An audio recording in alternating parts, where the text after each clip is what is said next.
And while KOTO is acting now its strength at sea, at home on land, Vietnam is still dealing with the flood aftermath in the south-central region.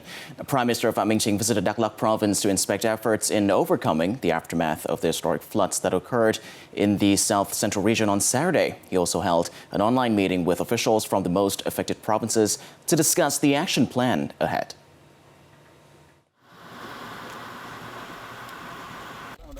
The Prime Minister visited several communes in Đắk Lắk and the hardest hit area in the province, including Hòa Thịnh, the epicenter of the flooding.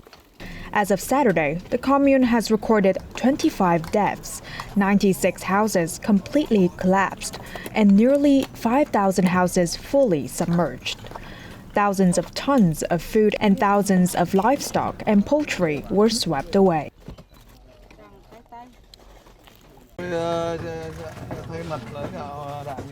On behalf of the party and state, and on behalf of Party General Secretary To Lâm, I extend my sympathies. I am here to assess the situation and will discuss solutions with local authorities. Our priority is to restore housing. Only when locals are settled can they rebuild their livelihoods. Second, we must restore production. Third, we must recover lost property, production tools and essential goods. Also on Saturday, the Prime Minister held an online meeting with ministries, sectors, and the 4 provinces of Gia Lai, Đắk Lắk, Khanh Hoa, and Lâm Đồng to direct flood recovery efforts. According to the Ministry of Agriculture and Environment, the 6-day flood caused over $600 million in damage, resulted in 108 deaths and missing persons, nearly 1,000 houses completely destroyed, and around 3,400 homes severely damaged. We're launching a fast and bold mobilization campaign to rebuild houses for families whose homes were washed away or collapsed. This must be completed no later than January 31st, 2026 for all affected households. Repairs to damaged homes must be completed before December 31st, 2025. And households affected by flooding or waterlogging must be stabilized before December 10th. The Prime Minister emphasized that this was a historic flood with unprecedented loss of life and property. He called for continued efforts for disaster recovery and production restoration in the central provinces, in accordance with the government's Resolution 380. Students in Khanh Hoa province have finally returned to school after days of heavy rain and flooding.